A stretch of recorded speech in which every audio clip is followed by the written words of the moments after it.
to see the pay vouchers. You need to sign and return those to Connie. Our first order of business is to approve the committee minutes for October 22nd, which were distributed to the committee members on December 2nd. Do I have a motion? Motion been made by Senator Billinger, second by Senator Dinosites. All those in favor say aye. Aye. Minutes are approved. Today we have 4 appointees for confirmation. And the first one of the appointees is Cheryl Spalding for the Kansas Racing and Gaming Commission. And this is to serve a 4-year term starting or expiring on January 15th of 2024. And at this time, I'd like to invite Cheryl Spalding to the podium. Welcome. There should be a button there you turn on. There it is. Now it is. There we go. Great. So, Cheryl, I know we've had a talk. You've talked with some of the others online, but could you give us a little bit of information about yourself? Sure. Thank you. Well, thank you, Chairman Eiley and members of the committee. My name is Cheryl Spalding, and I'm grateful for the opportunity to come before you today to talk about why I think I am very glad to talk about my nomination to the Racing and Gaming Commission. I'm a 32-year resident of my adopted state of Kansas, and I'm married and have 3 children and 5 grandchildren. I have a degree in secondary education, focusing both on math and English. I spent 17 years working part-time in education research for the University of Kansas. And during my years in Kansas, I've been on a number of boards and committees, commissions, etc. So in no particular order, I will start talking about those. I served on the Blue Valley Board of Education for 8 years. I served as president for one of those years. I was also a regional vice president of the Kansas Association of School Boards for 5 years. And while I was there, I was a delegate to the Federal Relations delegate, and we would travel then to Washington, D.C. to talk with our congressional people who are in Congress representing us, our representatives there. And so we would speak with them, and that was quite an opportunity, and I loved doing that. I also loved, while I was on the school board and Kansas Association of School Boards, getting to know the people from all across the state in the rural areas and having them get to know us and finding out what problems we were working on together and what problems were different and so forth. So I also served 5 years as a court-appointed special advocate for children who were in the juvenile justice system through no fault of their own or in foster care. And as such, I would meet with the children at least once a week between court appearances, and then I would show up at the court and speak to the judge about what I deemed best for those kids who were in the foster care and so forth. I think the most trying case I had 5 children, and none of them were in the same foster care home. And that was hard to do. So I stayed with that 5 years, but it was very difficult to do that and do some of the other board work at the same time. I was also a legislator for 3 terms here in Kansas. And I served on the Education and Education Policy Committee, among others, and loved that experience, as you can imagine. I'm sure you do too. I was appointed to the Johnson County Commission on Aging, and I served 4 years there until my county commissioner asked me would I please leave that and go on to the library board, because they were having a friend of mine had to leave. She was leaving the state, and would I please do that instead? So that's why I only served 4 years on the Commission on Aging board and ended up on the library board then after that. But before I go on too long about the different things like that, I thought it would be a good idea to mention why I thought I would be a good addition to the Gaming Commission, because I'm not a gamer. I don't gamble. I don't know all the laws. I've looked some things up. I've Googled things like, you're supposed to do, and I've done those things. But having served on a number of boards, what I found out, particularly on Commission on Aging and the Library Board, I found out, you don't go on those boards knowing what the ins and outs are and what you're supposed to do. You're aware of them, they exist, but what the particular things they do and what they're responsible for, you learn as you go on the committee. So having been on a number of boards, I thought that I would be able to pick that up and I wouldn't be afraid to get started. I also thought you ought to know why I would want to be on the Gaming Commission. And I have to tell you that Kansas has been very good to my family and to me, and loved living here. My husband had a chance to move after a few years being here. And when we came to Kansas, this was the story I used to tell to lobbyists. When I first came to Kansas, before we came, he said, we've got an opportunity to move to Kansas. And I said, oh, yeah, yeah. He says, yeah, you're going to love it. And I go, oh, yeah? He goes, yeah. He says, Procter & Gamble is a great company, and that's where my husband worked. But he says, people have left P&G to stay here. And I go, wow, this is amazing. So, and it turned out to be true. So we had chances to leave, and we stayed too. Anyway, the state's been very good to us, and so I appreciate just being considered for the opportunity to actually continue to be involved and do what I can and give back a little bit more to the state of Kansas. So thank you again for this opportunity, and I am glad to take questions. Thank you very much. Thank you very much. Senator Wilburn is online, and so he has a question. And Senator Wilburn? Thank you, Mr. Chairman. I'm Senator Rick Wilburn from the 35th Senate District. Welcome to the committee, and I apologize for not being there today. I did look over your resume and application like I did the rest of them, and I do have a question that I thought was interesting. I noticed your party affiliation is Republican. At the same time, I see where you were on the board of the Mainstream Coalition. How do you square that up? Mainstream is nonpartisan. It supports good government, whether you're Republican or Democrat. So that's how I went about it. And mainly when I was on the board, a lot of the ideas that we talked about on the board had to do with education because of my background and so forth. So when we did some things like I think I put in there that mainstream under lobbying, mainstream did do lobbying. And so I wanted you to know that they did do lobbying and I was on the board. So that's out there. So I'm very clear about that they did do that. But I am a Republican, lifelong Republican, and I've been that. But I also understand that the commission is also bipartisan in that people on both sides of the issues of whatever comes up are not necessarily Republican or Democrat, which is very happy for me to be able to go on to something like that, they have issues, and my understanding is the legislature passes whatever laws or accommodations you do pass, and then it's up to the commission to, follow those laws and make sure that they're all followed. Thank you very much. Yes. Senator Masterson? Thank you, Mr. Chairman. Cheryl, it's been a minute. Yeah. I had to go back and look at the number. I can remember when you were actually in, but I know we crossed over in the House, but 2006. So you were there in 2007 when we had the big state-owned gaming debates. Oh, yes. And initiate right at the, you remember those I do. late nights, early mornings. I do.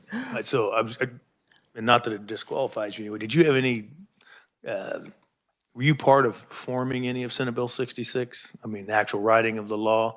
Did you participate? And if so, do you remember what aspects you participated in the authorization of gaming? I didn't have any part of writing it. I worked with the people who did, I think it was Clay Arndt, wasn't it? Yeah. Oh, yeah. it's It was the Republicans on our, and, I'm sure he actually authored it. But yeah, and there, yeah. So, yeah, he and somebody else, and Kevin maybe, yeah, he participated. Yeah. Okay. yeah, anyway, I think those guys did it. They were taking different people out to lunch to talk about it, and I actually didn't do that even, but when it came up and they talked about gaming and the revenue, part of the arguments that they gave at the time was that we actually had, I don't know if it's from Overland Park or that area, we had airplane rides, and people would get on the airplane, and they had direct connections to Vegas. Of course, we still do. It's one of the reasons I've been to Vegas in the last few years. We fly out there and then drive on to Zion or whatever. But I remember that day very well. I remember the arguments for Sumner County was so we could combat gaming in Oklahoma, right? So that they would propose they were going to build a That's right, casino on the yeah. Oklahoma border. Of course, they That's built right. it on the Sedgwick County line. Yeah. So that, they said. Not many of those yeah. arguments held water, but we're here. Yeah. So did they approach you for this position, or did you approach them? It was, you were just. They approached me, it never entered my head to, think I would be considered for this. So, I don't have a dog in the hunt when it comes to different issues. Yeah. Okay, thank you very much. Any other questions? Yes, Senator Bellinger. Thank you, Mr. Chairman, and thank you for being here. I just curious. You said you was a teacher and you also was on the school board, not at the same time, right? No, I understand that. That is, yeah, Just curious when you said I that. agree. Yeah. Thank you. Yeah, I actually was a classroom teacher back in Ohio, and I taught math over there. I did tutoring here and calculus and stuff, but I was never a classroom teacher here. Senator Seitz? And thank you, Mr. Chair. Thank you, Cheryl, for being here. Yeah. I just wanted to say thank you for meeting with me over the phone on Friday. And I haven't seen you in a lot of these capacities, but I did get to participate when you were on the Commission for Aging. And I just thank you for how you looked at policy and issues and that was a great group of bipartisan on that commission. So I just wanted to commend you for the work that you did there and looking at policy solutions and not partisan solutions. So thank you. Thank you. Thank you, Senator. Senator Petty? Thank you, Mr. Chairman. And Cheryl, thank you for being here. And I really appreciate that Senator Wilborn asked the question about Mainstream Coalition, because it is a bipartisan organization that looks at good legislation and good policies for our state and for our communities. So I appreciate your participation in that. And you're mentioning the library board, because I also serve on a library board. Good. And so the job is to use, to look at the revenues and distribute it among and have the best services we can for our communities. So this will be a little bit different on the serving on the gaming commission, but again, as you said, you'll be following through with the laws that are already in place. So thank you for being available to serve. Thank you, Senator. Any other questions? Cheryl, thank you for being here today. We talked on the phone, and the only question that I had was on the proposed sports betting legislation that we had last year, and basically we'll run it again this year perhaps, but Okay. Good luck. that's it. Okay, thank you very much. If there are no more questions, I entertain a motion to move Cheryl Spalding for the position of Kansas Racing and Gaming Commission to the full Senate for consideration. Motion been made by Senator Seitz. Do I have a second? Second by Senator Petty. You get those? Okay. Is there any discussion? All in favor? Opposed? Motion carried. Thank you very much. Our next, get it right. Our next appointee would be Devin Spector for the Kansas State Board of Tax Appeals. Devin, come on up to the podium, please.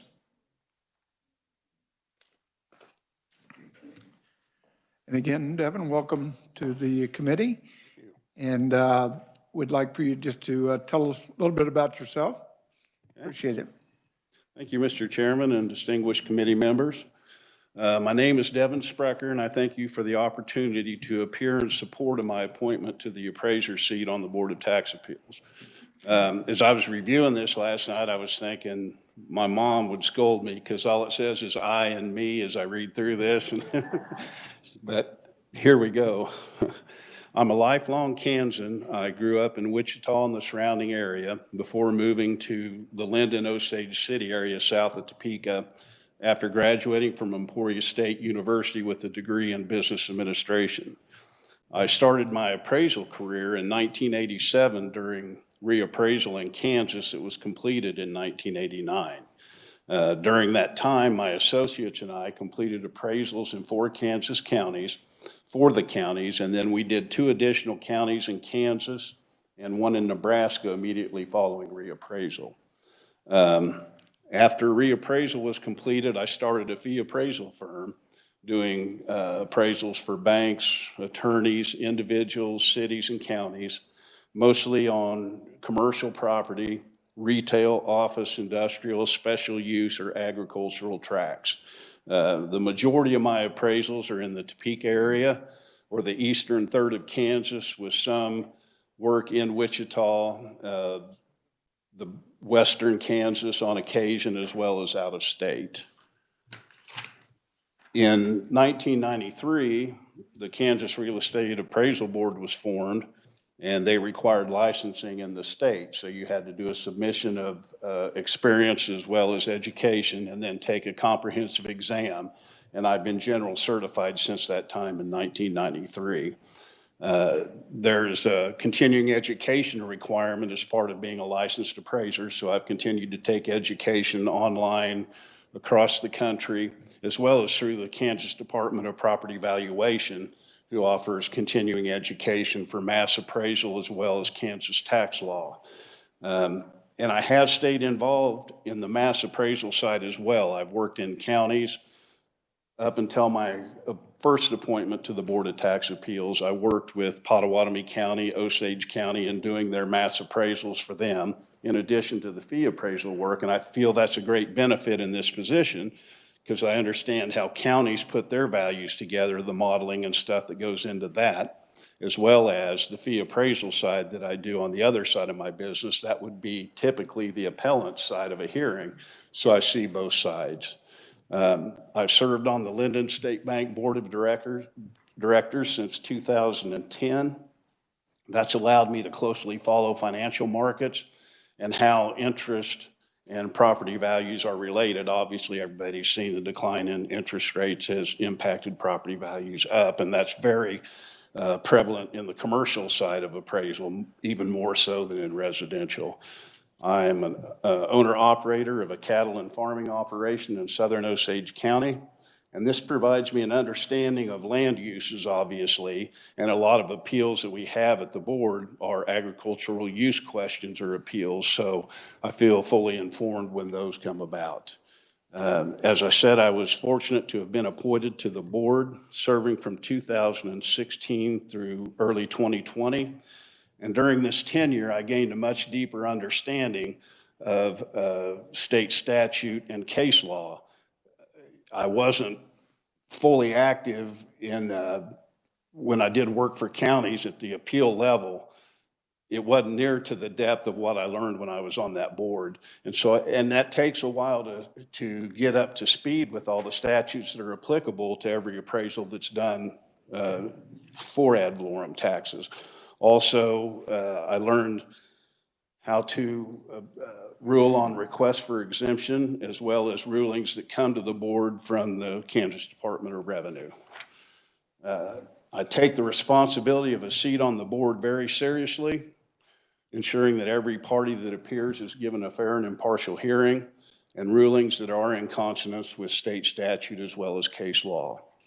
I look forward to the opportunity to serve the people of this great state And I thank you for your consideration and will stand for any questions you might have. Other questions? Senator Petty?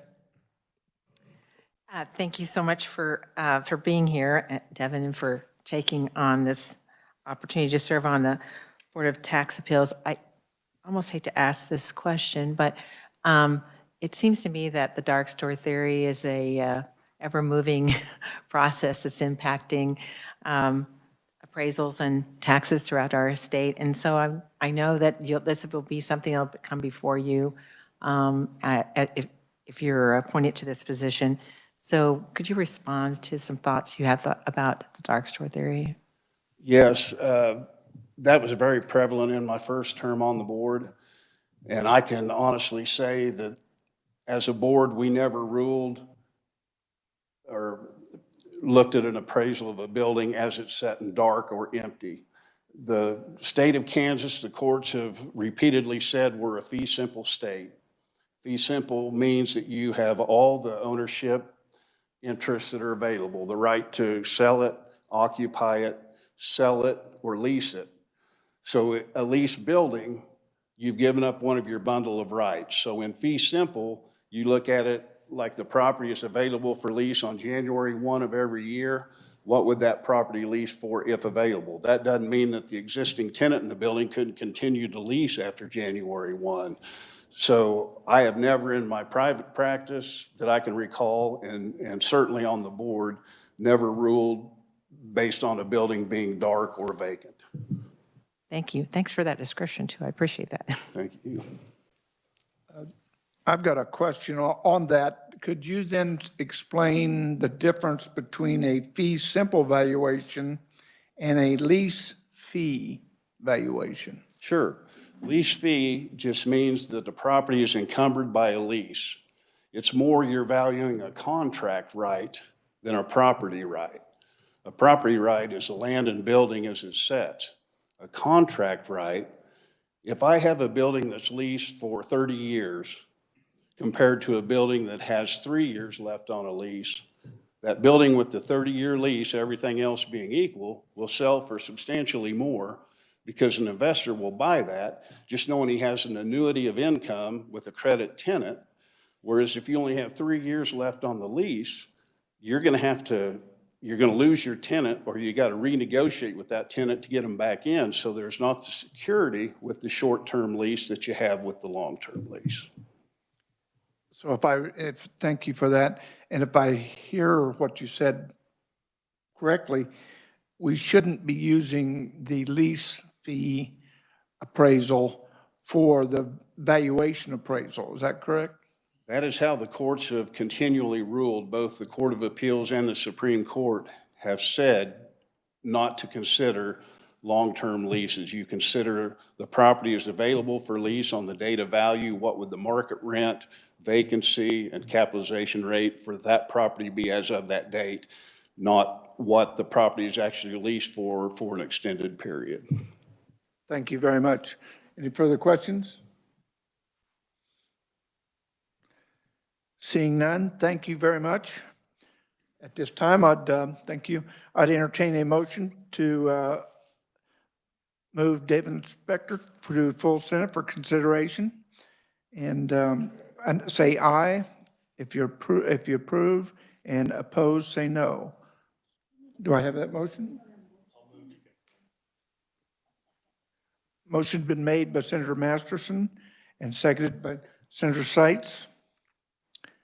All in favor? Aye. Opposed? Thank you very much. Confirmed.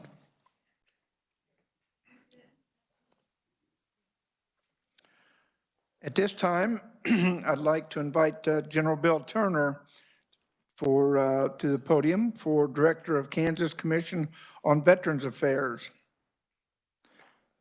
Welcome, General Turner.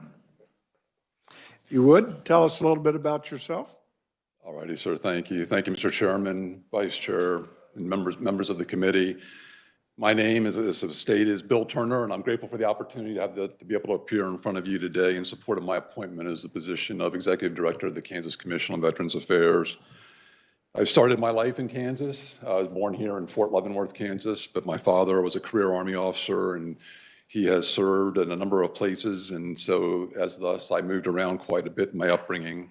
Growing up, I predominantly resided in the Northern Virginia area. But similar to you, I think service to our nation has been kind of ingrained in my family for many years. And I'm honored and privileged to have followed in my father's and my brother's footsteps in that service. My father first enlisted in the United States Marine Corps out of high school, later attended ROTC program in Pennsylvania Military College in Philadelphia, Pennsylvania, and then served 27 years in the Army. All three of my brothers then went on to go to West Point, the United States Military Academy, as did I. And as such, it was quite an experience there growing up in that kind of in a military family with that background. Between all of us, between my father and my brothers and I, we have roughly 150 years of service right now to the nation in the military. In addition, my wife has served for 20 years. She was an active duty ordnance officer in the Army and served for 20 years until her retirement in 2005. And in my family, we have a number of nephews and nieces on my brother's side as well that have also served in the Air Force and the Army and still serving today in some cases. And then just a few months ago, my son deployed to Afghanistan as part of the U.S. mission there to secure the airfield at Hamid Karzai Airport and also to support an evacuation there of United States citizens and at-risk Afghan members there of their country. In addition to that, I have a daughter as well that is serving in the Kansas Guard. So it's kind of a lifelong endeavor for us. I guess and all of that in sum is to say that we're proud and honored to serve. And you can probably see by this, I kind of have a demonstrated vital interest here in the service to veterans. Regarding my education, I majored in engineering management at West Point and then was commissioned as a field artillery officer back in 1986. And I have a master's degree in national security strategy from the National War College in Washington, D.C. My career in the Army began back in Erlangen, Germany, just outside of Nuremberg. Back in 1987, I was there from 87 to 90 during the midst of the kind of the final portions there of the Cold War, and I was there for the wall coming down there in November of 89. And during my time in the Army, I've worked with a number of artillery systems, cannons, rockets, and missiles, but most importantly, I've worked with really extraordinary young men and women across a number of services. I've had the pleasure of working with Air Force, Navy, Marine Corps, and Army, so it's been just a great experience throughout my time in the Army. My first deployment was in 1991 to Operation Desert Shield, Desert Storm, and I did that with the 1st Infantry Division at Fort Riley under the command then of then Colonel Mike Dotson, who was our 1st Division Artillery Commander.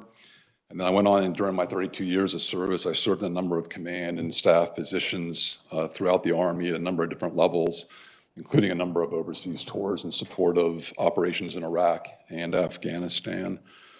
And during my last 2 assignments, I served in the rank of Brigadier General, the first being as the Chief of Field Artillery in Fort Sill, Oklahoma, and then as the Commandant of Field Artillery there as well. And then finally, I completed my service as the Deputy Division Commander in the 1st Infantry Division at Fort Riley. I retired from the Army in February of 2018, and I now reside in Manhattan with my wife and my oldest daughter, who's a senior in high school there, Manhattan High School. And we have another daughter that's a freshman there at Kansas State University. Prior to assuming my role as the acting director within the Kansas Commission on Veterans Affairs, I was serving as a senior mentor for our Army with the Mission Command Training Program in Fort Leavenworth, Kansas. As you can see, I value very highly the service of our veterans. They have proudly represented our nation, responding at a moment's notice to support and defend our Constitution. And it's been an honor to have this opportunity to once again serve and honor them by creating and sustaining an environment where they can continue to thrive as citizens of the Kansas community. It's our vision in the Kansas Commission to treat each with dignity and respect while providing compassion and providing high-quality professional health care and services to all veterans and their families, such that they will want to make Kansas their desired place ultimately to live, work, raise a family, and retire someday. We have an outstanding team in place in the Kansas Commission, and it's between the Kansas Commission and across a number of other agencies here in the state who are dedicated and enthusiastic about advocating for and assisting our veterans. As director, I will strive to build on those efforts through an integration and synchronization of all the available federal and state resources that we have and stakeholders to provide optimal services to our veterans and their families. We will know that we are successful when the over 200,000 veterans we have here in Kansas are truly inspired by the dignity and the manner in which they are treated, and that they're proud, contributing members of our society. In closing, I'd like to thank you for your willingness to stand up and lead our state, and I look forward to working with you. Thank you again for this opportunity, and look forward to your questions. Thank you, General Turner. Are there any questions? Senator Masterson. Thank you, Mr. Chairman. Not really a question, General. Just thank you for taking the time to come in and talk to me. Thank you for your service and appreciate your concern for our veterans. Thank you, sir.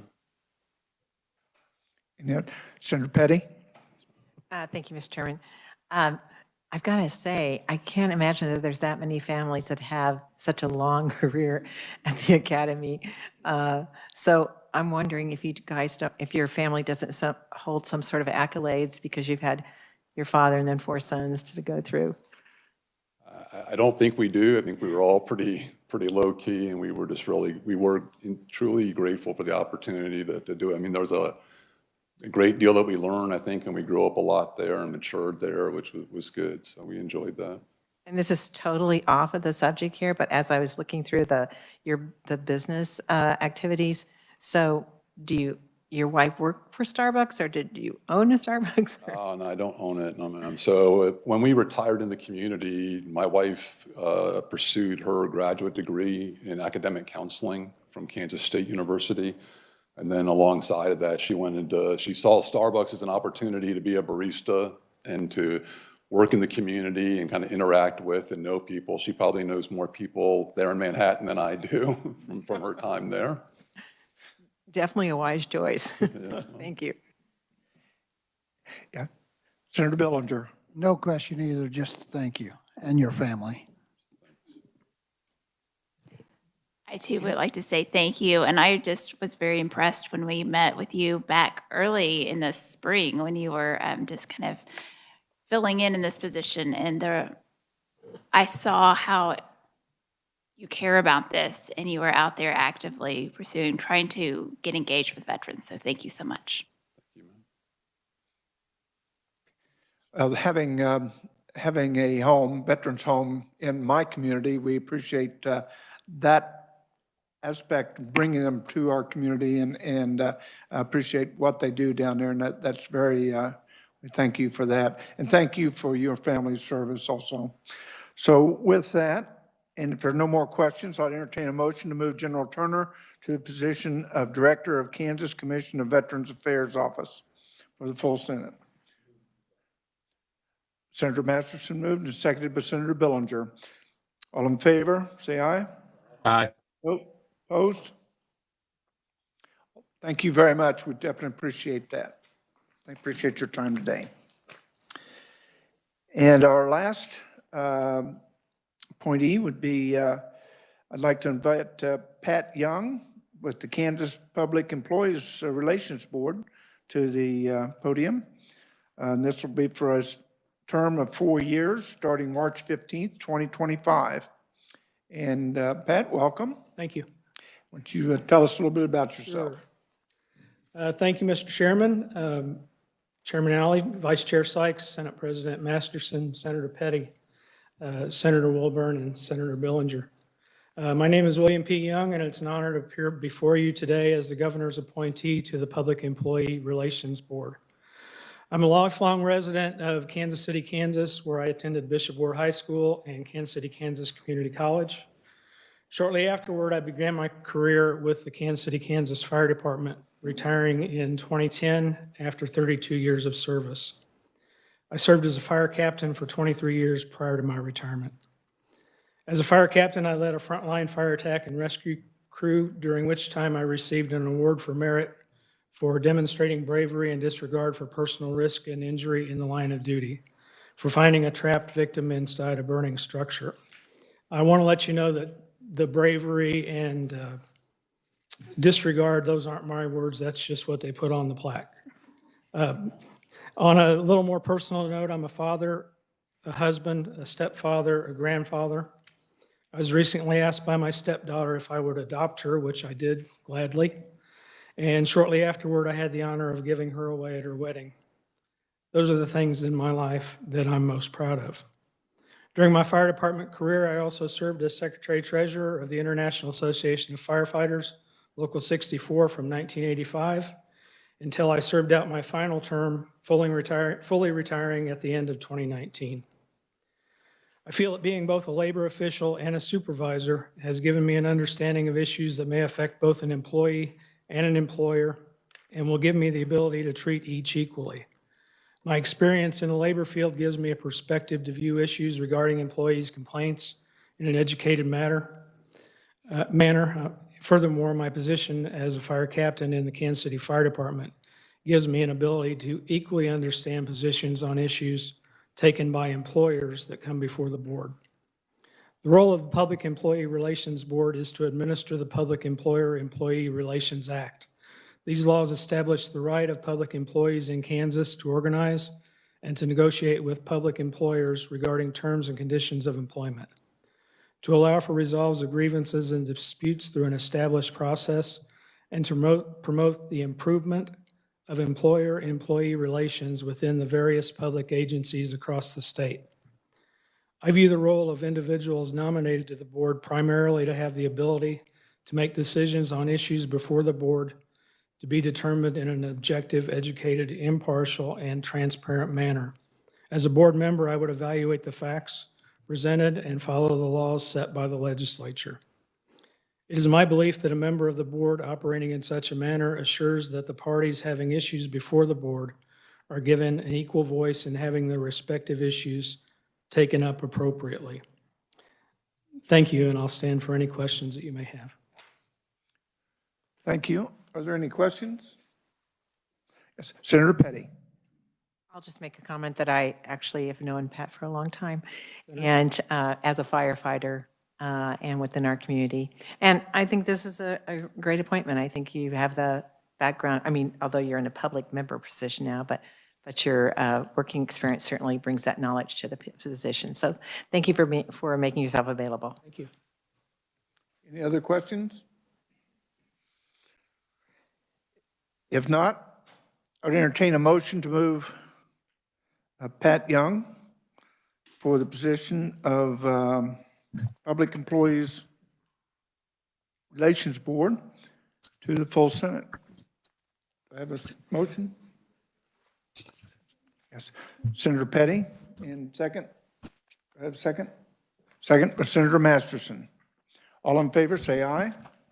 Aye. Opposed? Thank you. Thank you very much, and thank you for your service to the community for firefighting, and appreciate that. Thank you very much. That concludes our business today, and if there is another meeting, which may be required, we'll let you know when that is. We do not have any other appointments at this time that would have to be taken up until session that we know of. But if there is, I'm certain that Connie will let us know. So if not, please leave your packets with Connie and be sure to sign your pay vouchers. And this meeting is adjourned. Thank you.